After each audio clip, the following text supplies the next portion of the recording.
mother's wish. If I am me, mother's wish.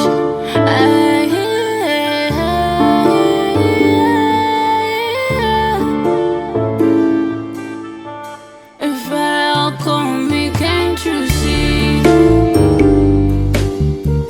You want you can love me. My heart is far away. All the way I'm in pains. But each time I look into your eyes, I find my peace and my hiding place. My hiding place. Kiss my lips and take my pains away. I'll call me to chocolate, can't you see? I did have a logo.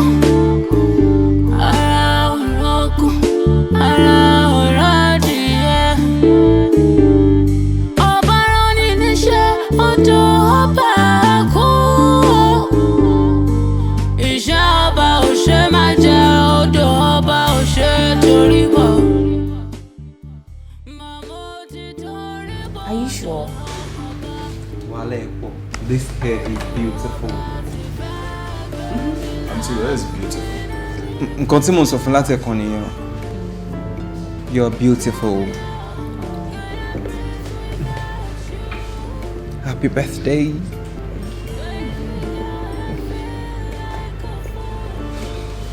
Sorry, let me pick this call.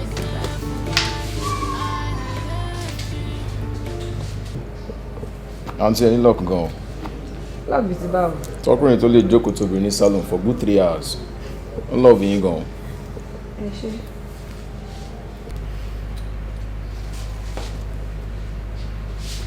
Okay. Yeah.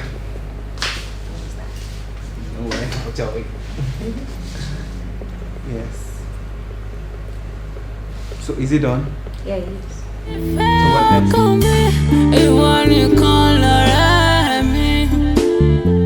Baby, can't you see?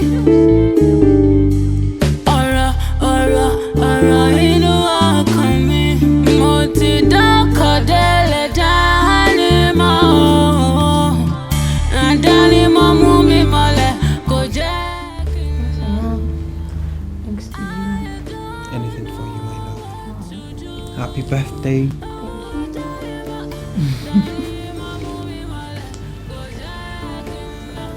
Well done.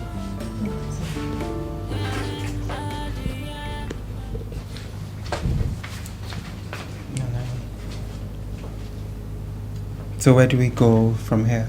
Anywhere of your choice. Okay. I'll take you to a place you've never been. Right? Happy birthday to you. Happy birthday to you. I love you.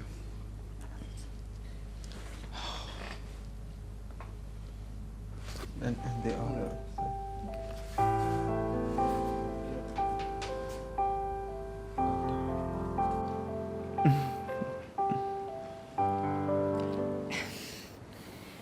Why did you bring me here? Can you remember this place? Of course I can. Nígbà tí a wà ní kékeré, bíbá ilá máa wà náà, and you said o máa kọ́lé ẹ sí ibi bẹ́ẹ̀. Exactly. I think then I was around 14 and you were 12. Yeah, and you tried to kiss me. No! When you run here. Yo, mo rántí dáadáa. Me? Yeah, you did.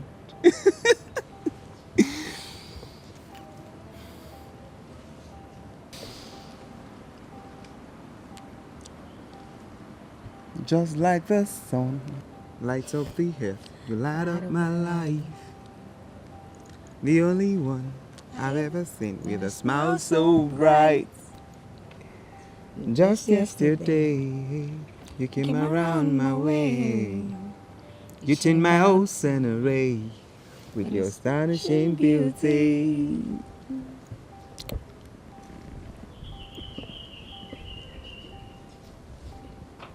I love you, Oyin.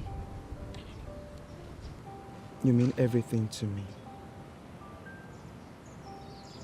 You see, Oyin,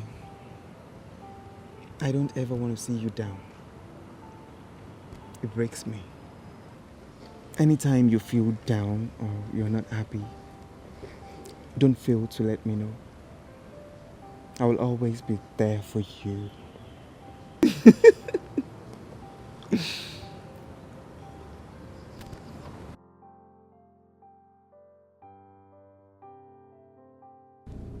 If I could be your day to run away, I'd surely pick a Sunday, 'cause the angels would be totally there at our disposal of you and me. The reason I need the angels to talk to you for me is that you're my angel, so maybe you would understand the angels to tell you how I feel. Yeah, you and I, we're meant to be together, baby. Can't you see? You're the only one for me. I say you and I, we're meant to be together, baby. Can't you see? You're the only one. And now this one, yeah. I met this girl on Monday. Take her for a drink on Tuesday. We make love on Wednesday, and then Thursday, Friday, Saturday, we chill on Sunday. Met this girl on Monday. Take her for a drink on Tuesday. We making love on Wednesday, and then Thursday, Friday, Saturday, chill on Sunday. Yeah, let's go.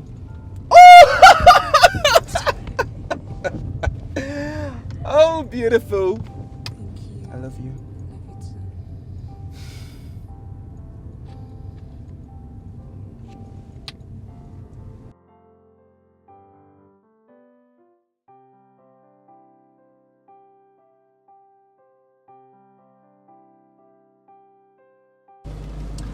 Today you are amazing. Me expect me go be tea, Ubemilo. You know where I was impressed. But Ubemilo see biti ati shake kere. Man, I really enjoyed myself. Birthday, uni, best birthday so far. Thank you very much. Thank you so much. Dad. Stop it. Oh, need láti máa dúpẹ́ lọ́wọ́. If I don't do it for you, who will? You mean everything to me. And I'll always do anything to make you happy. You are my African queen. Did you? Don't start. Jackie Malo, let's stop it.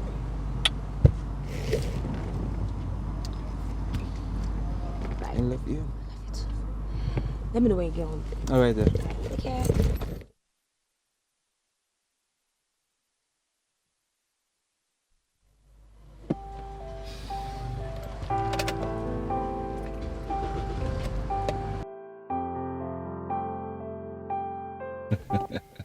It is seriously. How do you guys come up with these rumors anyway?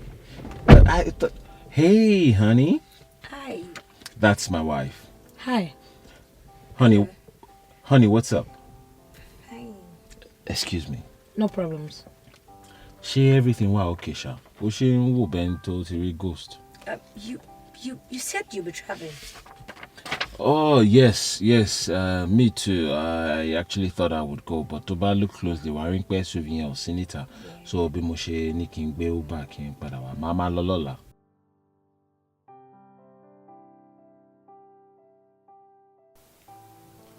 Mo sọ bẹ́ẹ̀ náà. Ẹ̀bùn kí ló wá dé tí ò wá gbé ti tọ̀dọ̀ mi wá fún mi? Tó wá lọ kó gbogbo ẹ̀ sọ́dọ̀ ẹ̀. It really is wrong. That was not our agreement. Oh, lè máa kó half cartons of kíní wá fún mi now. Yes. Anyway, I'll call you back. Just hold on. But babe, báwo ló ṣe máa ṣe báyìí now? Ìwọ náà wo aago tó ń dé. Báwo ló ṣe máa ṣe báyìí now? You know that mo hate kí n máa pariwo, kí n máa rojọ́ all the time. But you keep doing things tó máa dánú bí mi. Babe, máa ní sùúrù now. Wá tiẹ̀ bí mi pé kí ló ṣẹlẹ̀ náà kó tó máa rake fún mi. Ó yá kó mọ̀ kí mi ò ní mi gan mi ò like ìrìn alẹ́ now. Mọ́tò yẹn ló ń fún mi problem now. Wàhálà tí mọ́tò yẹn fún mi ti pọ̀ jù mọ́. Ó ti pọ̀ jù. In fact, I think I need to change it. Show what little to any. Oh, Lejubel. I need to change the car. Yeah, but we can discuss that. Okay, so about one insane. It's been fixed. It's okay now. What's it? I'm having a meeting. It's about to shut my by okay. Meeting? Yes, conference call. Alright.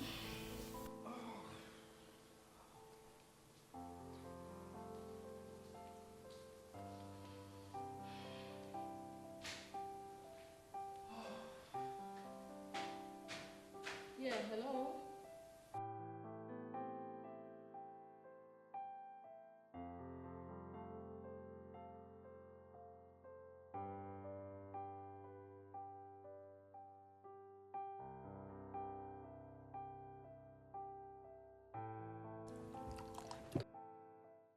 Oyin, if you're ordinary any, you should spill omi sí mi lára báyìí náà tó.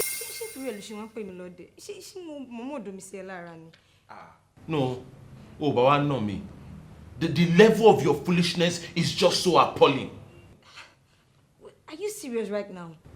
No, ó tún bí mi. To bí mi lẹ́ẹ̀kan sí. Because I don't even understand. Ṣé wọ́n yí ìbàjẹ́ mọ́ ẹlẹ́sẹ̀ ni àbí wọ́n bí mọ́ ẹni? Because you have no iota of reasoning at all.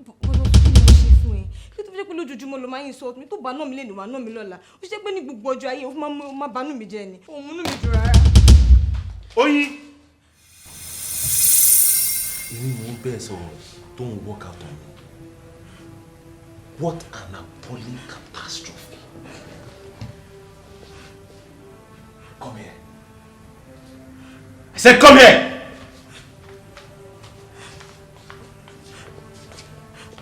So you have the guts to talk back at me.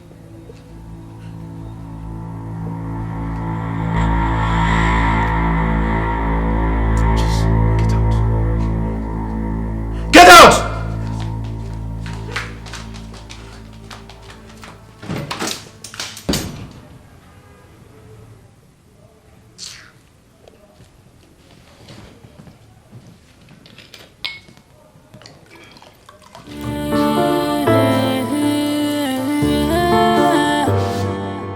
My mother's wish, if I am me, mother's wish,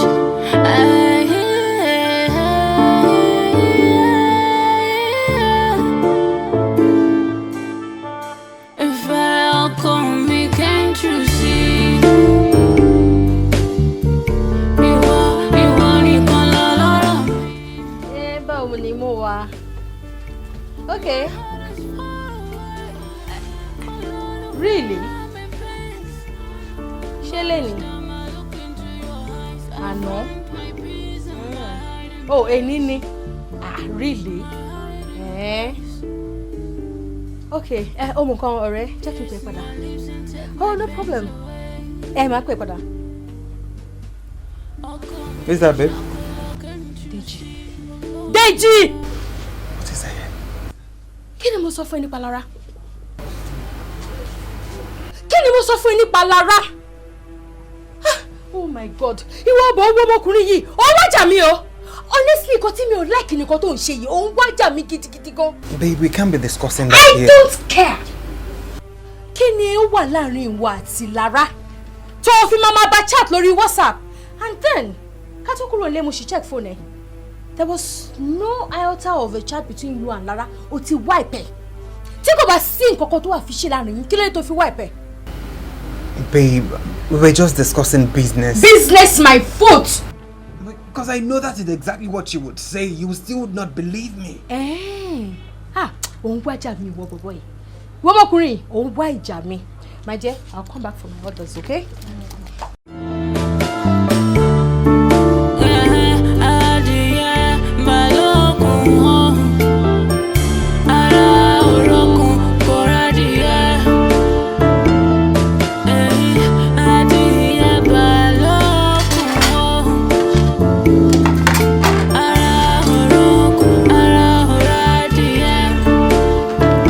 Eba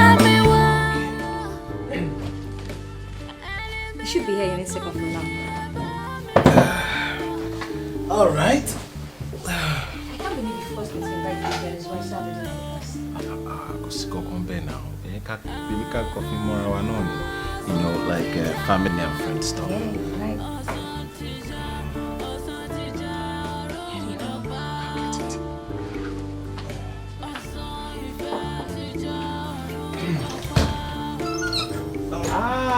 Ẹ káàbọ̀. Come in. Oh, wow. Meet my wife, Mombi. Oh, it's a pleasure to meet you. Oh, good. Come in. The wife is there. Hello.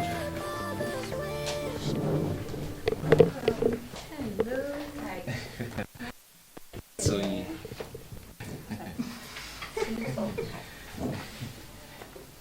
Please.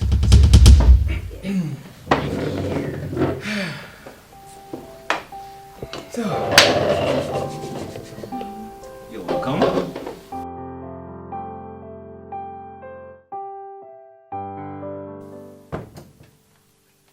I got this wine for you.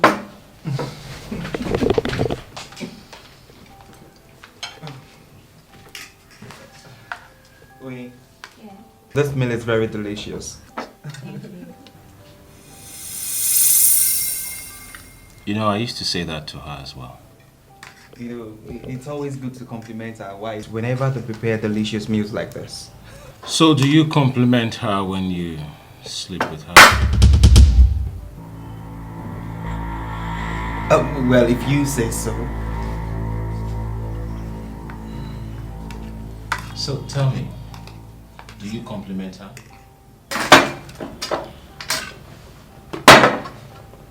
Excuse me.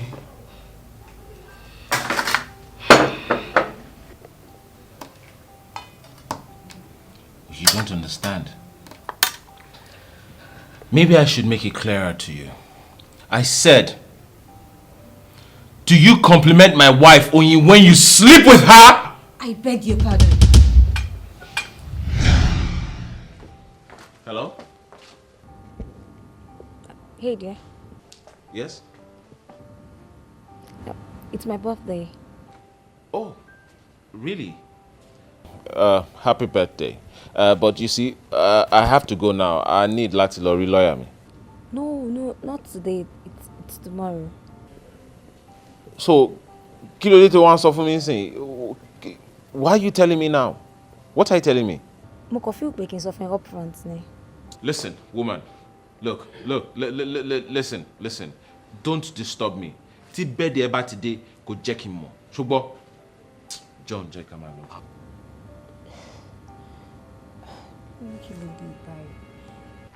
Ṣé ìyàwó ẹ ló ń bá sọ̀rọ̀ bẹ́ẹ̀?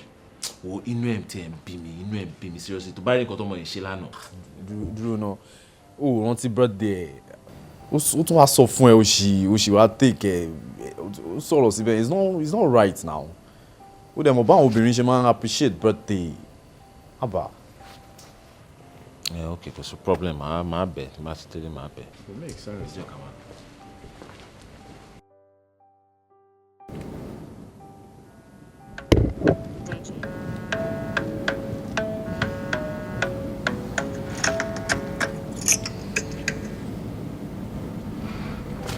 Hello, Oyin. Hello. How are you? Oh, okay. And you? So, báwo ni birthday ṣe máa jẹ́ lọ́la? No plans yet. Any plans? Why are you sounding like this? I'm fine. No. You know I don't like this sound. It breaks me. Tell me what is wrong. Kò sí kankan. So, can you plan Mr. Funwell? Did you tabatiri nursery? I don't want to talk about it. Well, èmi ní plan láti fún any treat on your special day. Kí ló ń jẹ́ special birthday? Yeah, your birthday is a special day. I'll give you a nice treat. I'll take you out. Special treatments wo ni jẹ́rẹ̀ ni? Má rẹ̀ wọ́n jẹ́ kí ó di ọ̀la náà. All right.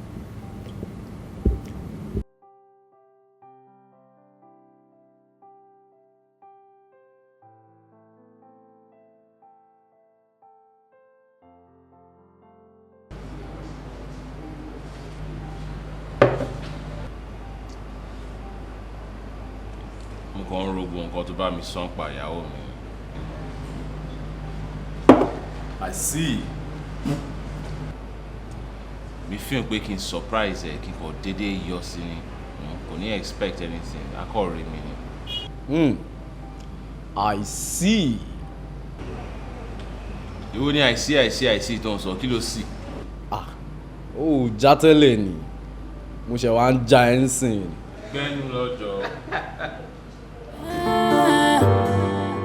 My mother's wish, if I am me, mother's wish,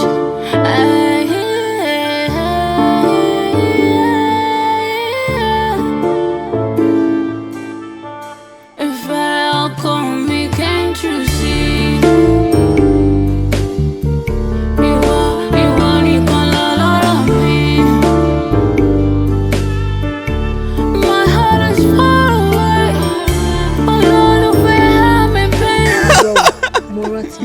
Me? Yeah, you did.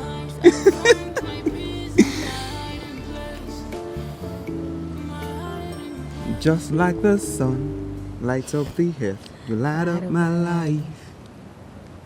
The only one I've ever seen with a smile so bright. Just yesterday, you came around my way. You changed my whole scenery with your astonishing beauty.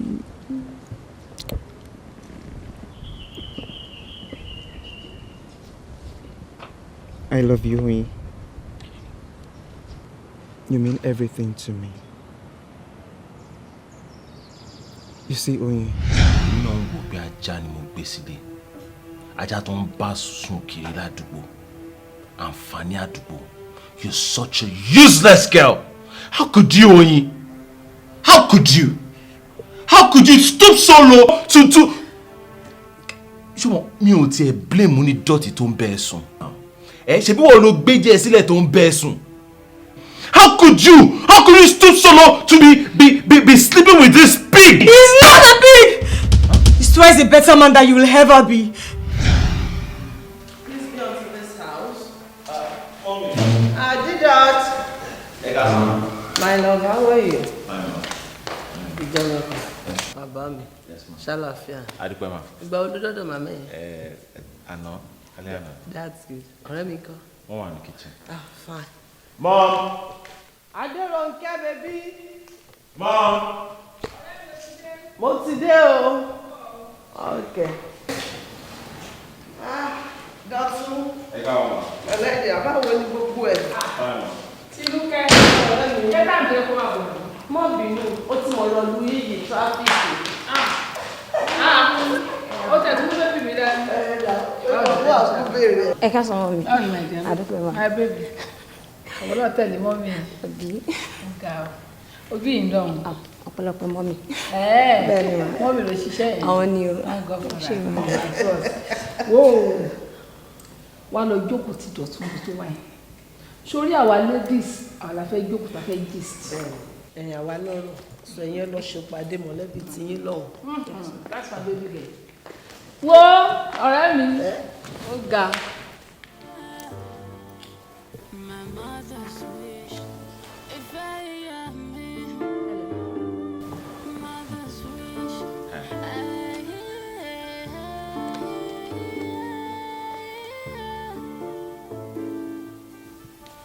if I call me, can't you see? Ṣé àrẹ́jà ṣáájú pè é? Ṣé ní kó pè mí fún kankan ni? Ó ló fẹ́ ṣe pàtí ìṣẹ̀ ló mọ̀ pè é. Olórí tó bá wáyá wá ní ṣó òjíṣẹ́ fún bí ẹni tó wọ̀ ní máa ń pè. Ọlọ́run ní jọ́ rántí pé bíbí ò pè mí mi ìrìn ẹ lọ. Ó máa pè é, mo jẹ́rìí ẹ máa pè é.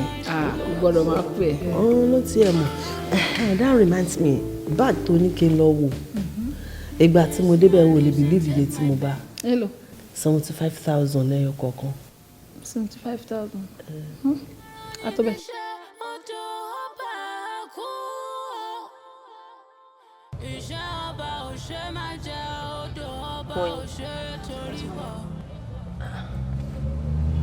Kí ló ṣẹlẹ̀ nínú ilé lọ́dọ̀ ya Dọ̀tun yẹn? Ṣebí a kàn wá kí wọ́n ní. Irú kíkí wo ni o kí Dọ̀tun yẹn? No, mommy, ó sọ hello, mo dẹ̀ sọ hi. Kò sí nǹkan tá fẹ́ sọ. Nígbà tí mo ń gbé lẹ́yìn wípé òkè o, wá drive mi dáhùn nǹkan kan wípé ká lọ bá ọ̀rẹ́ mi ṣeré o. I mean, Oyin kò dìgbà tí má ṣẹ̀ṣẹ̀ fi gbogbo ẹnu sọ̀rọ̀ fún ẹ náà. Rírí Dọ̀tun torí Dọ̀tun yẹn. Tí èmi àti màmá ẹ̀ dẹ̀ ní kó excuse wa wípé kó lọ jókòó sí ọ̀dọ̀ Dọ̀tun. I believe we have already passed the message. You don't understand? Carry him along in what way? Ìgbà tó dọ̀dọ̀ Dọ̀tun tó kí ẹ yẹn, mo expect kó kí tọ̀yàyà, you know, kó bẹ̀rẹ̀, kó kí, kó gbámọ́ra. What we actually expecting is kó bẹ̀rẹ̀ nice conversation, meaningful conversation, you know, tó máa so èso rere. Àkíṣọ́ lọ́rọ̀ àbí ẹ̀yin ni ọ̀rẹ́ mọ́mí ẹ̀. Nǹkan kan wọ̀ pẹ̀lú ẹ̀. Nǹkan ọgbà tèmi pẹ̀lú ẹ̀ màmá ẹ̀ tíjọ́ rẹ̀ yẹn. Ọ̀rẹ́ ni wọ pẹ̀lú ẹ̀ láti kékeré lèmi pẹ̀lú màmá ẹ̀ ti fẹ̀yìn méjèèjì fúnra yín. Ọkọ ẹlẹ́ni tó ń wò yẹn. Mọ́mí, ẹ wo ẹ tún ti bẹ̀rẹ̀ pẹ̀lú àwàdà yín. What's that supposed to mean? Mo ń ṣe àwàdà. Bàbá ẹ̀ ló ń ṣàwàdà nù sàárè ibi tó wà. You think I'm joking? Mọ́mí, ẹ dúró. Ṣé ẹ serious ni àbẹ́ ẹ̀ ń ṣeré? Stop, mọ́mí. Of course I'm serious. Mi ì ṣeré.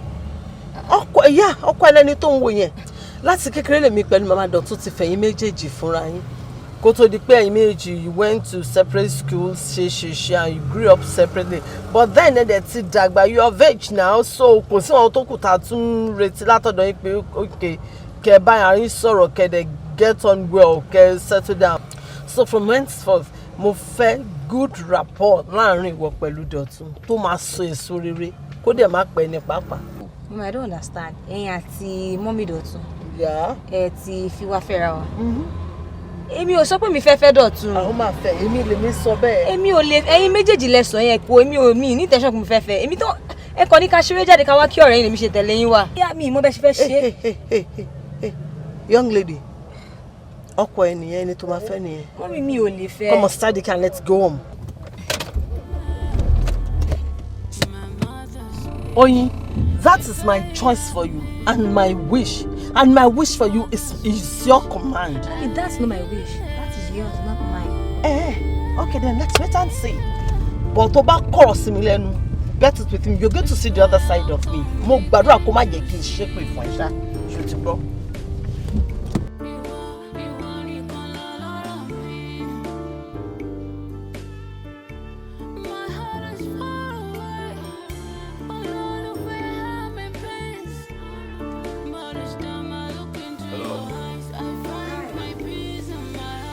This is you.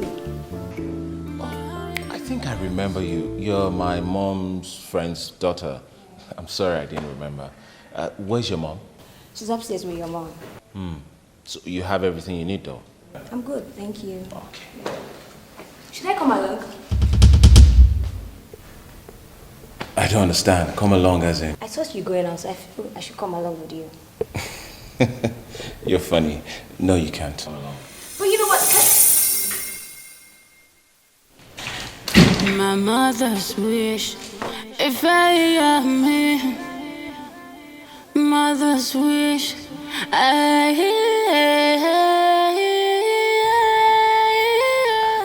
Adúrónkẹ́.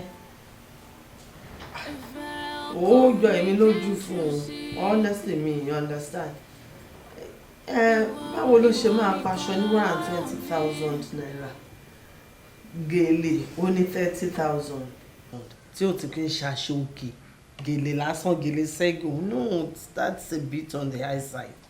Woru tí wedding kò fota fẹ́ ṣe ń sìn wo aṣọ tí yẹ láwọn mi mú gbogbo aṣọ yẹn méjèèjì àti tíjọ engagement àti tíjọ wedding 70,000 ní pẹ̀lú aṣọ òkè àti gèlèdè ní. Wo ọ̀rẹ́ mi mo understand nǹkan tó ń try láti sọ bó tó mọ àwọn ọ̀rẹ́ wa yìí tó máa ti fẹ́ ṣìnà wọn ò ní mú nǹkan kékeré.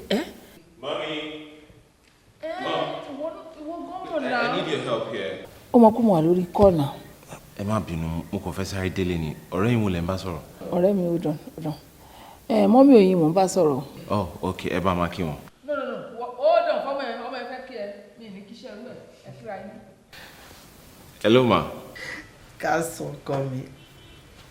Ṣàlàáfíà ni. Pẹ̀lẹ́ báwo ni gbogbo ẹ̀? All right. Oyin! Oyin kan sọ́lá mi! Yes, mommy. Bobby down jàre. Kí ló ṣẹlẹ̀? Kò sí. Kí tẹ́ fi pè mí bẹ́yẹn? Gbàjọ́ ìyọ́ wà lórí fóònù fẹ̀kẹ́. Ṣàgbà mọ ẹ tó jẹ́. Hello? No, I'm just a lady. All right. Hello, lady. Odò ọba kú, iṣẹ́ ọba ò ṣe máa jẹ, odò ọba ò ṣe torí bọ̀. Màmá ti torí bọ́dọ̀ ọba. Déjì, káàsán ṣàlàáfíà. Wá. Mo lọ lọ. No, mo fẹ́ check Oyin ni mà. Àwọn yóò sílẹ̀. Ó ti jáde. Ṣé ìjẹta àbí àtànà kan ni tiẹ̀ ti sí ní? Ó dàbẹ̀ ni pé bóyá ìjẹta àbí àtànà ṣá. So kò dẹ̀ ní padà wálé mọ́. Ó lọ sọ́dọ̀ boyfriend ẹ̀, so màá bẹ̀ jíṣẹ́ fún un. Kò dẹ̀ necessary kó tún padà bọ̀ wá check ẹ̀ torí kò ní gbé bímọ. Matter of fact máa lọ move àwọn ẹrù ẹ̀ bá ni torí ọkọ ẹ̀ gangan tó fẹ́ nìyẹn, so ibẹ̀ ló máa gbé. So yeah, run along. Okay, ma. Okay. Tàbí ṣé owó mọ́tò wà lọ́wọ́ ẹ̀? Ẹ bá mi wá lọ, ẹni bí ọkàn mi ni ẹ bá mi wá lọ. Olólùfẹ́ ìbò lórí o. Ọ̀sán ti já, ọ̀sán ti já, ọ̀sán ti já, ọ̀run dọ̀gba. Ọ̀sán ìfẹ́ ti já, ọ̀run dọ̀gba. Olómi, ẹ bá mi wá. Ọ̀sán ìfẹ́ wa ti já, ọ̀run dọ̀gba.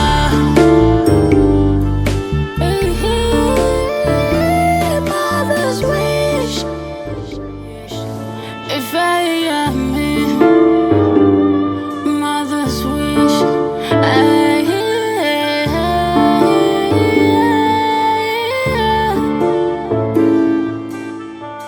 Ìfẹ́ ọkọ mi, can't you see? Ìwọ nìkan lọ lọ́rọ̀ mi. My heart is far away. Hello, aunty. Talanti ẹ̀.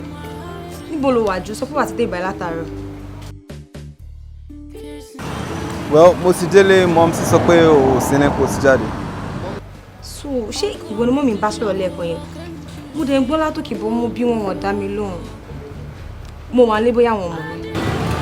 Well, wọ́n sọ fún mi kò sí nílé, so èmi dẹ̀ ti kúrò. Níbo lo wá wà? Mo trust ẹ pé kì í ṣe kó fẹ́ wọ mọ́tò. Though mo ti wà ń bus stop mi, tí rí mọ́tò ṣá. Má bọ̀ now, please. Oya tètè. See you soon. Bye.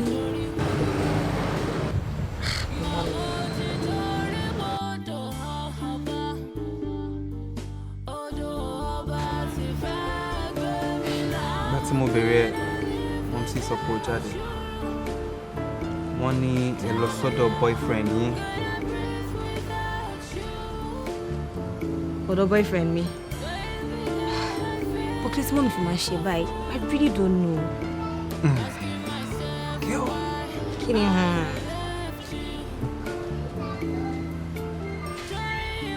Ṣé o tọ́ ni? Idije. Okay. Only boy kan I don't date, but we're not serious and it's not a big deal.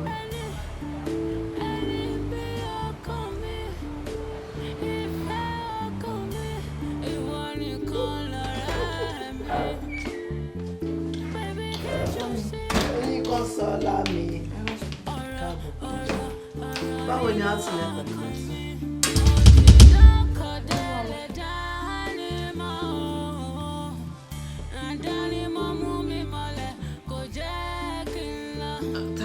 ring tó jù sórí ètò rẹ̀. Mo ṣe bí ring tí Dọ̀tun fi tipa tó fi propose sí mi nìyẹn. Kí ni ìtumọ̀ wípé o fi tipa propose sí ẹ? Mommy, I can't get married to Dọ̀tun. Mi ò love ẹ. Kò tún wà romantic. Okay, ọjọ́ kan wà tó yẹ pé ó ní ká lọ restaurant pé kí wọ́n bóun bẹ̀. Mo wá lọ pé kí lọ dúró dòun. Ìgbà tí mo débẹ̀, ṣé mo pé Dọ̀tun mi rí Dọ̀tun sílẹ̀ fi ṣan. Mo ń pe Dọ̀tun kò gbé kọ́. Ìgbà tó dé ọjọ́ kejì ó sọ pé òun gbàgbé pé mo wà ń bẹ̀. Ṣé irú ọkùnrin tẹ fẹ́ kí n fẹ́ nìyẹn? Ṣé ẹni tí mo fẹ́ spend the rest of my life pẹ̀lú nìyẹn? Ẹ wo mi ò lè fẹ́ o, mi ò lè fẹ́ rárá. Jọ gbé gbogbo ẹnu ẹ sàn jàre. Kó mú gbogbo ẹnu ẹ kó wá gbòbí kan tó máa gbé gbogbo ẹ dànù sí. Kó wá romantic. Tó bá wá romantic, can't you teach him how to be romantic? Kí ni bàbá nínú yẹn, kí ni nǹkan tó ju òrìrí? You talk too much. Mommy, mi ò lè fẹ́ Dọ̀tun. Bí ẹja kó má mú ríngì ẹ kó má fi padà sọ wọ́n sí. Ó yí lọ́dún kan mú ríngì ó fẹ́ kí fọjọ́ bí ẹ ṣe pè fún àbí?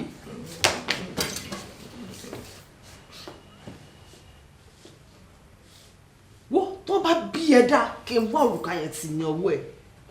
What exactly is your problem? Mo ń torí ọjà ẹ̀jà ọjà ń bi mí lérè pé ta ló ń jà lẹ́kùnlé ohun arẹwà. Listen, Oyin ta lórí pẹ̀lú wa. Bàbá ẹ̀ dancing àtìgbà tí bàbá ẹ̀ ti jáde láyé ta ni wọ́n rí. Ó mọ̀ wípé wọn bá wípé wọ́n rí mi mò ń yọ lẹ́ẹ̀kọ̀ọ̀kan bí ọjọ́ yẹn. Ó mọ̀ wípé ọlá nǹkan tí bàbá ẹ̀ ti ṣe sílẹ̀ ni àti ìrànlọ́wọ́ tí mo tún rí gbà lọ́wọ́ yọ Dọ̀tun. Dọ̀tun tó jẹ́ wípé ọmọ yẹn gbàgbéjì àwọn obìnrin ogúnlọ́gọ̀ obìnrin tó wá rọ opportunity tí wọ́n rí free of charge yìí tí ó tẹ̀ wọ́n bí tí wọ́n wà. Ó wá fún wọn ìwọ wá sọ wípé kankan ń ṣe orí ẹ yìí. Mi ìfẹ́ mi tẹ̀lé fẹ́ rárá. Mo ò bí ẹ dá ẹni tó o máa fẹ́ nìyẹn. Jẹ́ kí bí ẹlẹ́rìí kìíní kan náà yẹn. Ṣé ó kàn wù ẹ́ kó o kàn jìyà ṣáá ni? Ó mọ̀ pé gbèrè tí mò ń bẹ̀ sáyé gbogbo tí mò ń bẹ̀ sọ yìí ó mọ̀ wípé torí pé kémi pẹ̀lú ẹ̀ náà ká lè gbádùn ayé wa ni ká lè nífọ̀kànbalẹ̀. Ìgbà tí mo máa fẹ́ bàbá ẹ̀ ó fi pé ká ní kò lówó lọ́wọ́ máa fẹ́ ni. Bẹ́ẹ̀ má wulẹ̀ ṣe gẹ̀rẹ́rẹ́ torí pé mo mọ irú ìdílé tí mo ti wá. Mo dẹ̀ mọ̀ wípé tóun bá tún dọlá mọ́ ìdílé wa ìgbésẹ̀ ó máa ní ìyípadà. Ó ní mo ṣe fẹ́ bàbá ẹ̀ náà. Ìwọ wá fẹ́ wọnú òṣì àti iṣẹ́ kan lọ ẹlẹ́dàá mi ò ní jẹ́. Ọlọ́run ò ní jẹ́ o. Okay, Mommy, tí bá rẹ́ lómi tí mo love ńkọ́. Ẹlòmíì ibi irú èèyàn wo? Tí mo love. Ẹbí irú èèyàn wo? Tí mo ṣàwà in love pẹ̀lú. Ògùn ló máa bẹ́ orí onítọ̀hún. Ẹlòmíì tó love tó lówó jẹ bí Dọ̀tun lọ. Tó bá wà compatible then. They are compatible. Ẹ tó bá ti lówó ju ẹbí Dọ̀tun lọ. Tó lówó ju ẹbí Dọ̀tun lọ tí mo mọ̀ pé yes wọ́n ní owó tó ní ìtumọ̀. Mommy, but love is not about money. And then it's about what? About iṣẹ́ àtòṣì. I want to get married to my friend. Dọ̀tun kì í ṣọ̀rẹ́ mi, kì í ṣe tí mo mi tiẹ̀ love rárá. I know who is that your friend? Tani? Wá sí ọ̀rẹ́ mi ẹni tí bá ti tọrọ wá wọ ọ̀rẹ́ mi àti Dọ̀tun. Ẹni tó máa fẹ́ nìyẹn o, Dọ̀tun yẹn ló máa fẹ́. Ọmọ nítorí owó lẹ fẹ́ kí n fẹ́ Dọ̀tun. O lè sọ yẹn fún mi. Tí mo bá ní kó fẹ́ nítorí owó, bẹ́ẹ̀ ni mo fẹ́. Ṣé ìwọ fẹ́ lọ jìyà ni? Ṣé ìyà ló mú ọ jẹ ni? Kò tiẹ̀ gbádùn ayé ẹ̀ kankan rárá ni. O tó bẹ́ẹ̀, wọn bí ẹ dá tó bẹ́ẹ̀. Bá bẹ́ẹ̀ wo, sórí tí bá mú ẹ̀kú lọ́wọ́, sórí tí máa fi kó ìgbà tí fún ẹ báyìí. Sórí tí máa mú ẹ̀kú lọ́wọ́ tí máa fi gbé ìgbàjú fún ẹ, ara máa ta bàbá ẹ̀ nínú sàárẹ̀ níbi tó wà. Ta ló bẹ̀ sọ̀rọ̀ tó ṣàgídí ní pé wọ́n lè ṣe ẹni tó máa fẹ́ nìyẹn o, ẹni tó máa fẹ́ nìyẹn yín kan. Tó bá dẹ̀ fẹ́ lẹ́rọ̀ wá fẹ́ ní tí máa ti ká fi ṣe sọ fẹ́.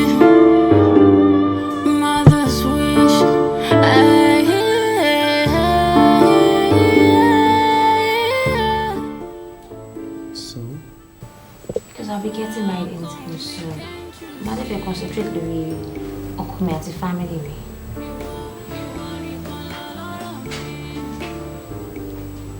Okay.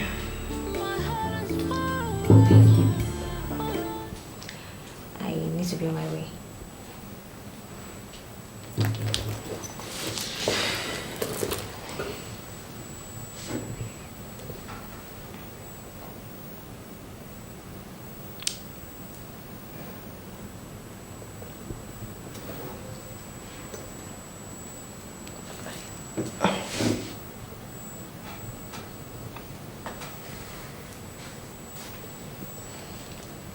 Oyin, please, don't marry him. Why? I love you. I'm deeply in love with you. Did you just say you love me? Yes. Did you be friends since when we were kids? You were there when I had my first boyfriend. Oh, so we're going to join you now. Why are you now saying it? I don't know. I just didn't know how to tell you then.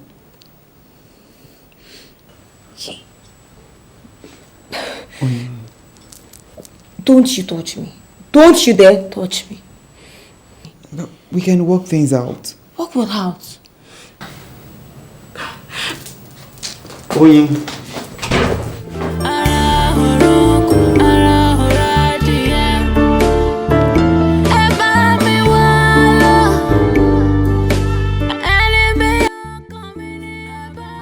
Kí ló tó já wọlé mẹ́ẹ̀? Kò sí. Ibo ló ti ń bọ̀? Ọ̀dọ̀ ọ̀rẹ́ mi. Ọ̀rẹ́ ẹ̀ wo nìyẹn? Deji. Oh, Deji, how is he? Ṣo fi mí sílẹ̀ mi ní time ìgbélé.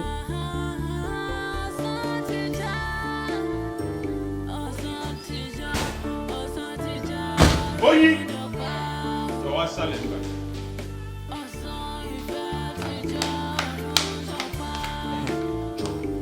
Ṣé ìwọ ló fi mọ́tò yẹn gbà? Ṣojú ẹ̀ fọ́ ni. Kí ló bí báyìí? Tí ojú ò bá fọ́, ṣé ìwọ máa fi mọ́tò mi tèmi gbá? Ṣé o ò ní mọ́tò tiẹ̀ ni? O ò ṣe gbé mọ́tò tiẹ̀ jáde. Tèmi lórí gbé, o dẹ̀ tún fi jam. Irú rọ́bìṣì oṣù wo ni ẹ? Sórí pé orí ò pé. Bọ̀dọ̀ tún kí ni mo ṣe? Mi ì lè mú fi mọ́tò ẹ̀ gbá náà. Olùdé sọ àdúrà ọ̀rọ̀ sí mi. Mi ì mọ̀ ṣé mo ṣe gbé mọ́tò ẹ̀ jáde ni? Ìyẹn èmi náà. Sórí pé o stupid. No, ó rà pé o ponú o stupid gan. Bọ̀dọ̀ tí wọ́n gọ́ stupid. Ó dẹ̀ sọ àdúrà ọ̀rọ̀ sí mi. Ṣé mo mọ̀ fi mọ́tò ẹ̀ gbá ni? Orí àwọn tí tó mi lé yìí gan, orí wọn ò pé. Ìyẹn náà. Orí ẹ̀ dàrú. Are you stupid? You slapped me. Ó gbá mi létí.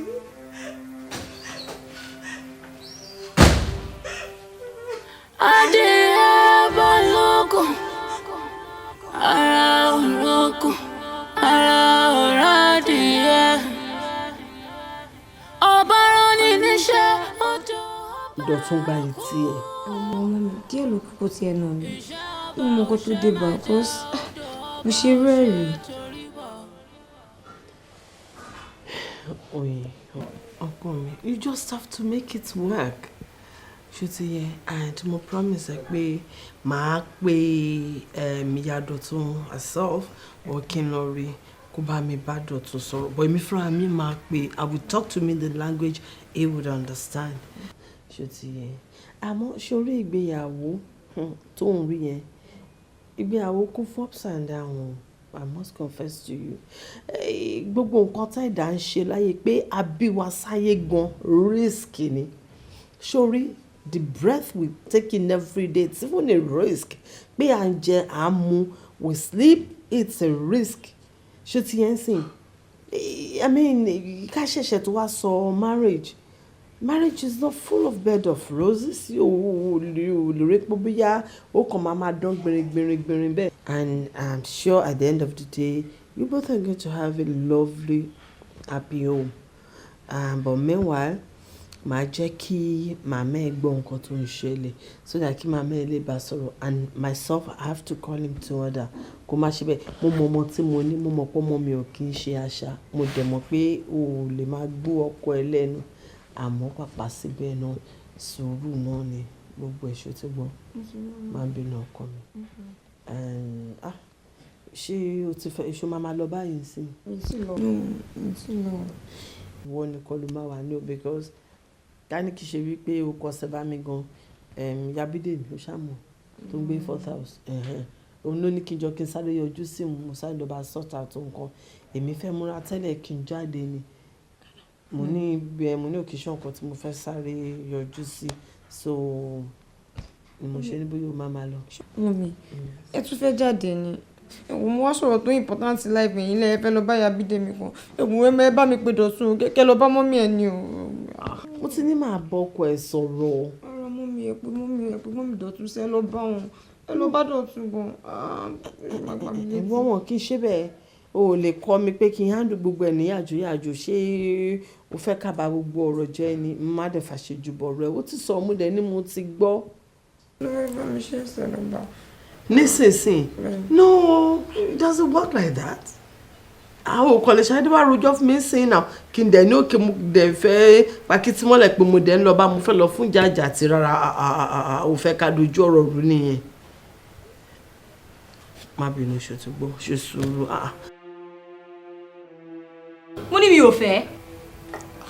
ṣé mo ṣáà ń bẹ́ẹ̀ látàárọ̀ má bínú náà. bó ṣe má ṣe gbogbo gbà ní wa náà mi tó wà máa ra gift wa gbogbo yẹn tó ti má ṣe ó máa ń wọ̀ kò bó eléyìí kò lè wọ̀ mi ò fẹ́ gift mi ò fẹ́ anything from you. kí ni gbogbo eléyìí náà ẹ́. mo lọ sókè. wá mi báyìí ṣé are you working out on me. mo ní mi ò fẹ́ ṣé London ni mi ò fẹ́. wá ṣé èmi ló ń pariwo máa borí ẹ dàrú ni. ìbọn ni mo fi tó sí ń gba ìwé orí sí ẹ̀gbọ́n dàrú. Oh stupid. Oh stupid. Kí ni problem? Wà á dẹ̀ máa nu wọ́n wá pa gidi mọ́ mi. Kí ló ṣẹlẹ̀ ṣe lọ́ọ́ fi gba gift lọ́wọ́ ẹ̀ ni? Bẹ́ẹ̀ ni sílẹ̀ wá.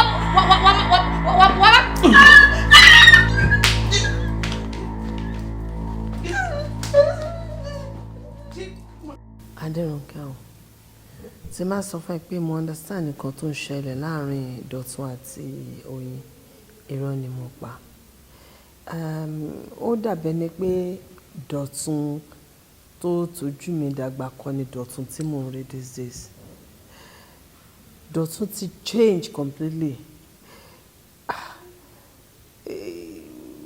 Ní kété tó ń ṣègbéyàwó, ìyàwó ẹ̀ máa ń fi tó mi létí wípé ń hùwà sóhun bákan pé ó change ṣe mo dẹ̀ máa ń jẹ́ kó yé wípé look, marriage is not a bed of roses.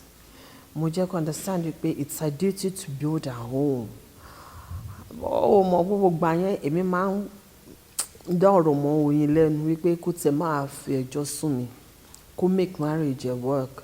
But lẹ́nu ọjọ́ mẹ́ta yìí ó dàbẹ̀ ni wípé Dọ̀tun he has really gone to the extreme. I must confess to you. He has, Dọ̀tun ti àwọn wa tí mo rí lọ́wọ́ ẹ̀ ó hit mi fúnra mi below the belt. He's so aggressive and he has really gone violent. Dọ̀tun ti wá resolve sí wípé kó máa bá ìyàwó ẹ̀ jà physically. Ó ti sọ ìyàwó ẹ̀ di punching bag. Bóyin ṣe dúdú tó bá rí Oyin ò lè believe pé òun ni. Tí àpá fi hàn ní gbogbo ojú ẹ̀ tó ní gbogbo wípé ẹ̀ṣẹ̀ ló fi ya pattern sí òun lójú. Kò ní ìdẹ̀.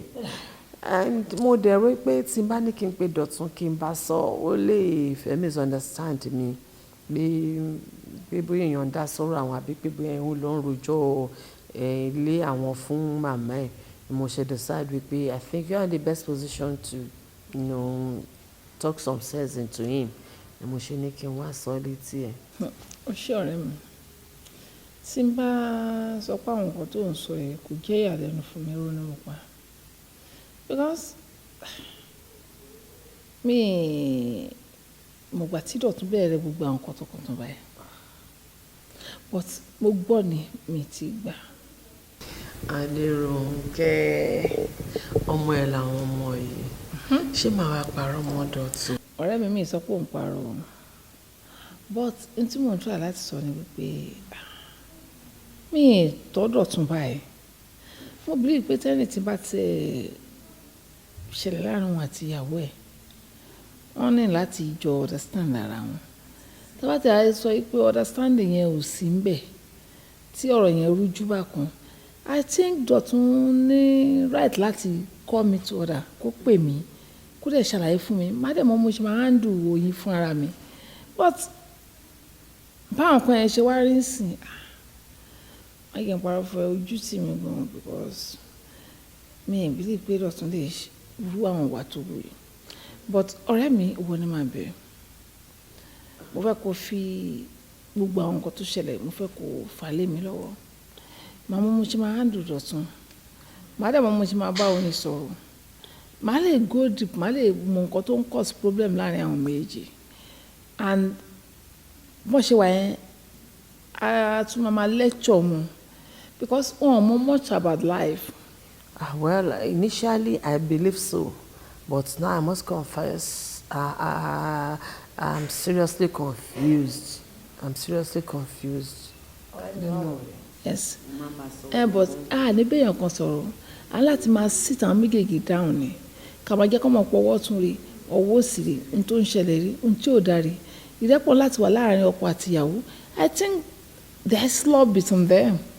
But tá bá ní ká máa bá wọn sọ̀rọ̀ ju gbogbo gbà ṣé Dọ̀tun especially ṣé kò ní rí bí ẹni pé èèyàn fẹ́ máa rule home òun fóun. Àwa náà ní aníṣẹ́ tó pọ̀ láti ṣe iṣẹ́ yẹn dẹ̀ ni kò ń ṣe tèèyàn kan èmi àti ẹni ọmọ wa làwọn méjèèjì a máa jẹ́ kó mọ béèyàn ṣe ń lo ìgbésí ayé láàrin ọkọ àti ìyàwó wọ́n yìí ní ìdí lecture láti wọ̀ wá ní adẹ̀ lecture wọn adẹ̀ máa monitor wọn a máa wo ìgbésẹ̀ wọn a máa ṣọ́ ìgbésẹ̀ wọn bó ṣe ń lo live wọn ọ̀hún tí tó bá tó stake tari pé àwọn méjèèjì ti understand live yìí láyé ẹ̀ṣẹ̀ wá fi wọ́n sílẹ̀ pé òkè ẹ ti free ìgbà yẹn ẹ ṣe nǹkan tó bá wù yín but for now wọ́n wà ní under control wa o mi ò lè parọ́ fún yín. I believe so too. But wàá mọ̀ nǹkan tó tún wá lè fa àwọn misunderstanding kéékèèké yẹn. Ọ̀rẹ́ mi ṣe orí bí kéékèèké ṣá tó ti dé stage wípé o ti na ìyàwó ẹ̀ ní orí bí misunderstanding kéékèèké o. Ọlọ́àbá abéṣu. Àmín o. Mo promise everything will be changed. Amen. And I believe you. Don't worry. I feel like strangling him right now. That guy is an animal. How can he treat you like this? It will be fun. We were both in love, but you were hiding your feelings. Let's get real, let's like her, but we won't say anything. I'm sorry. I was just confused. I'm tired of it. Can you leave him? I wish I can, but I can't.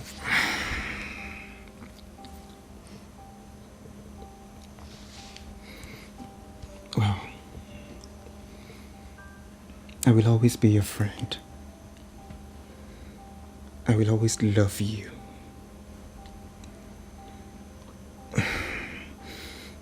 Tí ìyà yẹn bá pọ̀ jù tó bá fi pé ó fẹ́ sá lọ síbi kan or something,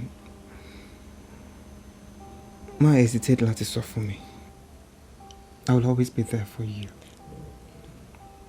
I can't stand this guy treating you like this. I love you.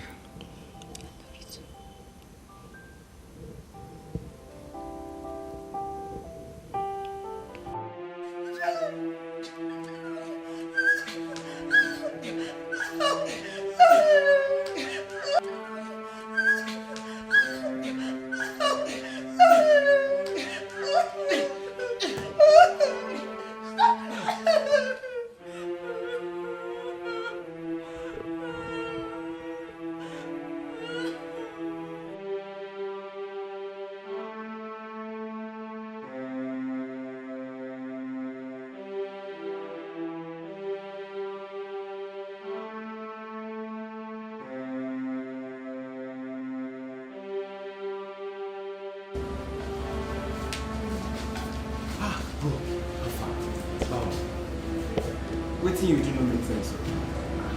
No vex. Me want to beg. I don't beg am.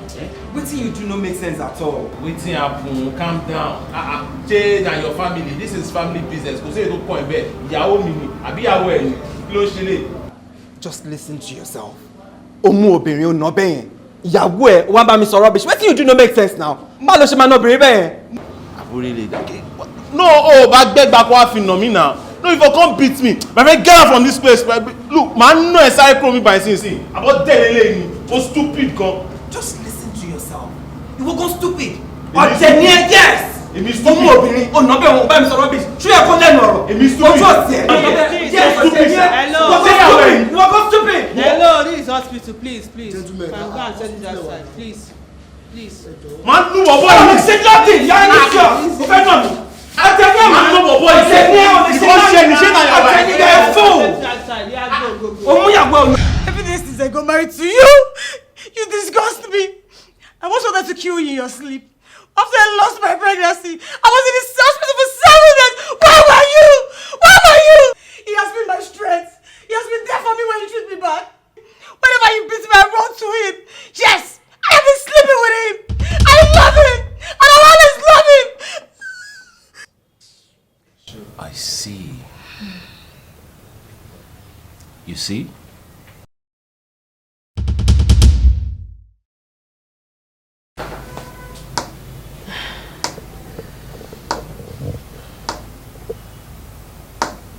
Do you have any explanation to all this? Oni, you can see she's very angry right now. She's not in her right frame of mind. She's just doing that so he can get angry as well.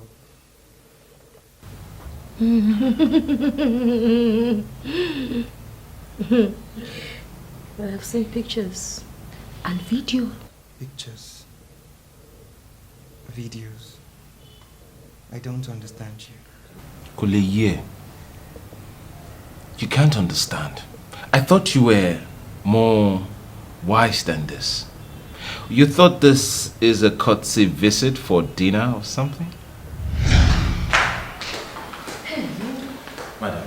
how are you? I'm fine, thank you. You're welcome. What's the matter with you? Yes, good day.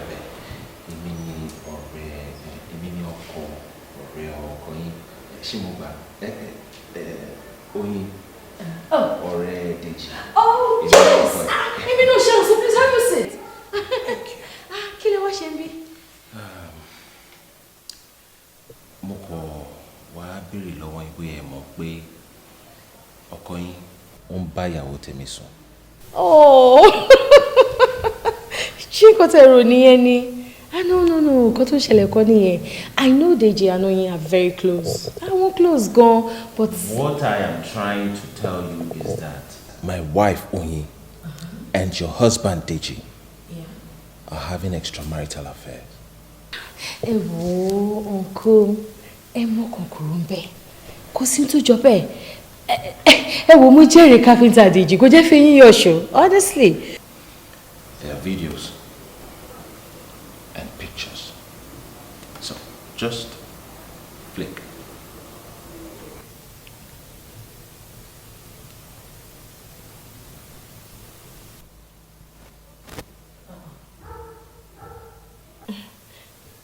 Ó jọ, but mi ò rò pé ó Deji lélẹ̀.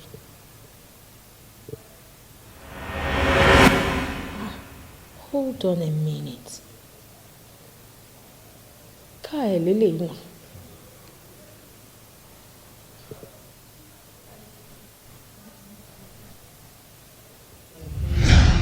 So, sọ fún mi, kí ni mọ́tò ẹ̀ ń ṣe níta bẹ́ẹ̀? Because tó bá máa sọ́n sìn wá ní, it was in your car. Forgetting that mo plate number off heart. Oh, I'm sorry. I love Oyin and there is nothing I can do about it. Oh, really? Okay. Agreement one call. No, tell me. What shall agreement, Danny? Hello, Mama. Mo wà níbi bá tó wà ní ẹ̀gbẹ́ ọ̀dọ̀ mi. Ben. All right, okay. Hey, Femi. Alpha. How much is this drink? 7K. Ah! 7K. Fún ọtí lásán tá máa mú tó tún máa pa tá máa ṣe yàmàyàmá. Ó fún wọn ní kí ló ń ṣe? Dúró, tá wá lọ sí lounge tá ti máa ń ṣayé normal 35K ló máa. Kí ló dá? Ṣó gbádùn ṣá? Kí ló ṣe? 35K. Kí ló ṣe? Femi, that's too much. Well, you go better. Kí ló ń ṣe? But Femi, jọ̀ọ́. ó dẹ̀ ṣàánú èmi náà.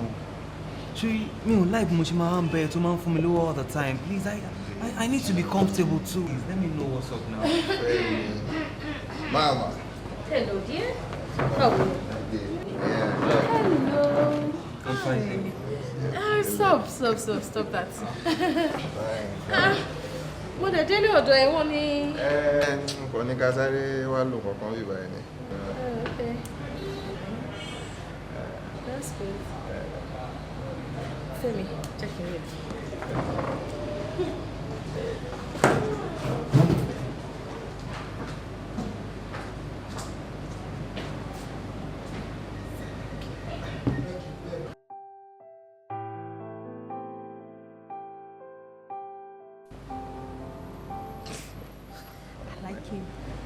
Gan. I like it, no. I'm telling you. Ètò kéré jù. Are you sure? Ètò kéré jù. Ṣé máa tẹ̀lé mi jáde lálẹ́? Alẹ́ yìí, ẹ má worry. Wá bá sọ̀rọ̀. Ẹ má worry. Ìwọ náà adé gbádùn mi.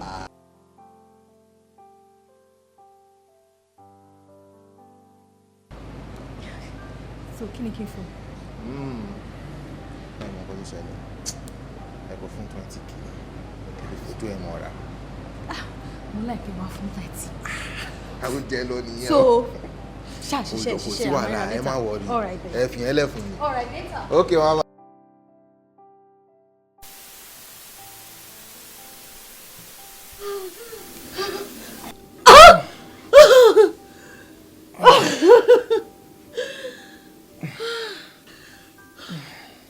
Wow, that was beautiful.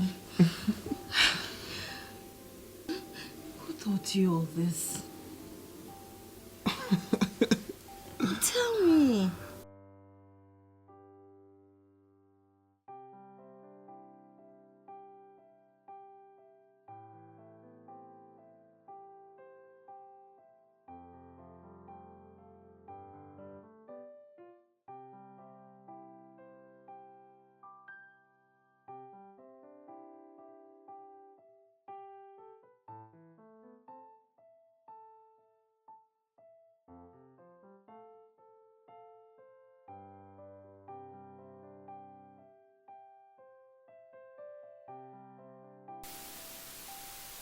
Sleepy.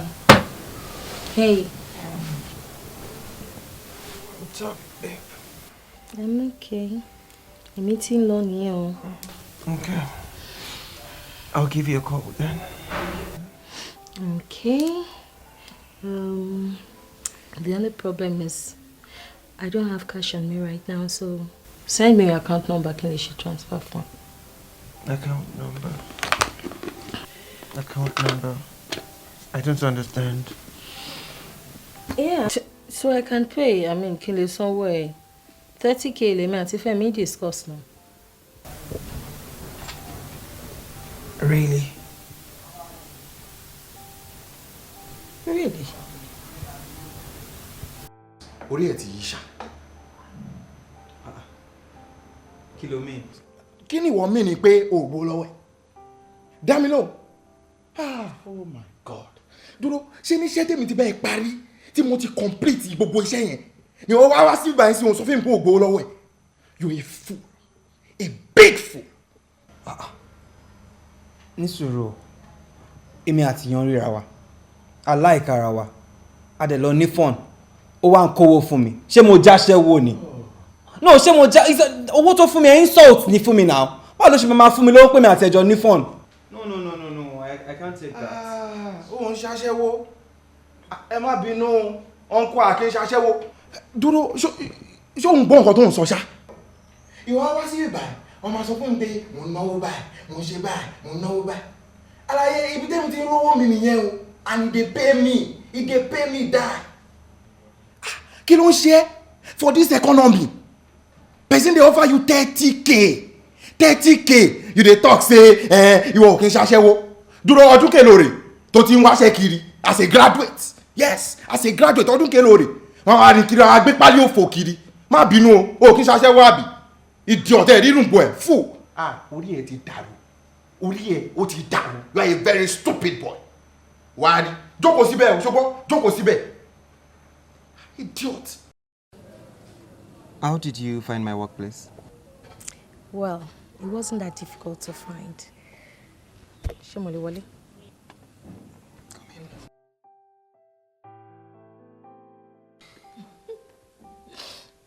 Okay, so what's your story? There is really no story. I just thought we liked each other. We got down. I never knew I was doing a job. That's not what I meant.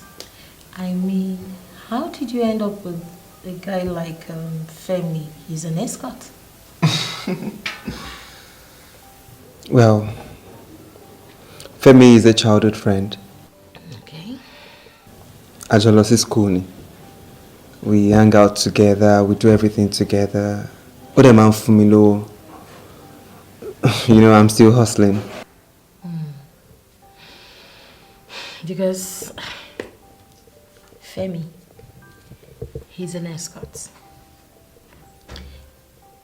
That's why Emi àtàwọn ọ̀rẹ́ mi ta fi máa lọ ń gbé òun àti àwọn ọ̀rẹ́.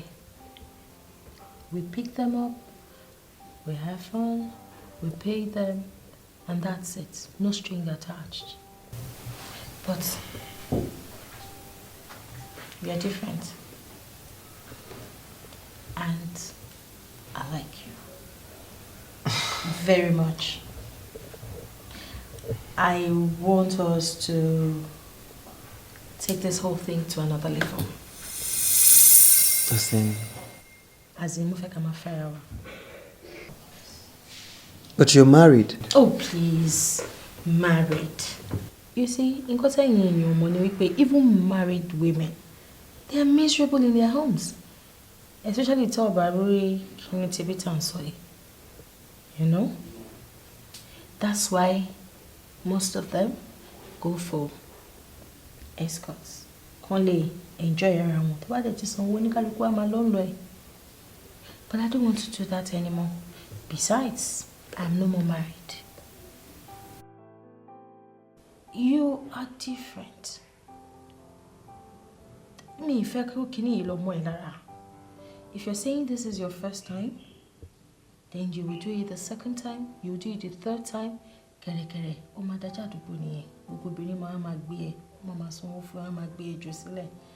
don't want that. I'm scared. You don't have to be. Hey, I'll take good care of you. Whatever you want. Trust me. You're way older than me. Age is nothing but number. Besides, I'm a very nice person.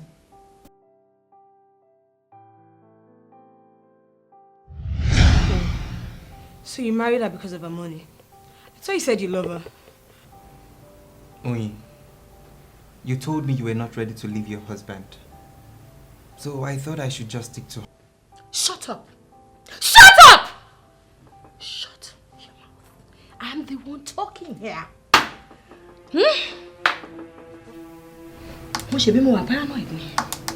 So, I love Oyin. I can't do anything without her.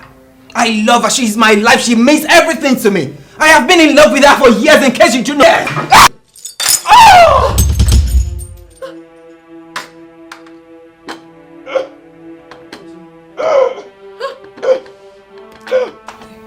Idije. Idije. Idije.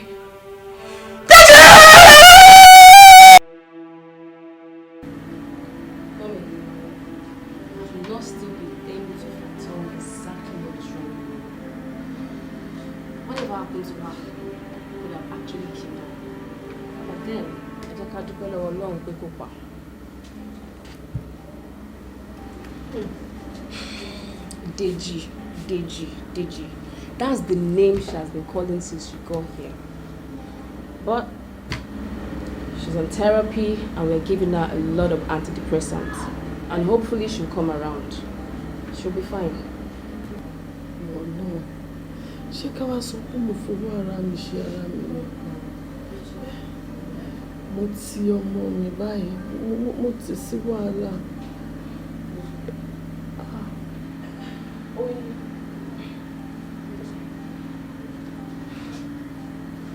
Mommy, you are not listening to me. Who recognize you? Mommy Oyin ni kì í ṣe Deji. I'm sure she does not even know who is standing in front of her right now. She will be fine. Shegbo. Èmi ni. Deji. Oyin. Deji.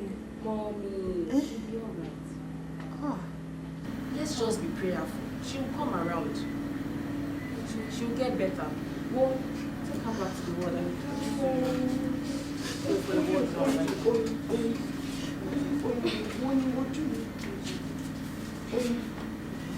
Doctor. My mother's wish, if I am me, mother's wish,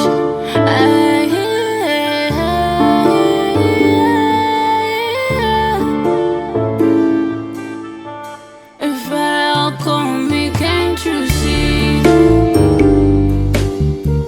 You want it, gonna love me. My heart is far away. A lot of where I'm in pains. But each time I look into your eyes, I find my peace and my hiding place. My hiding place. Kiss my lips and take my pains away. Or call me to shock.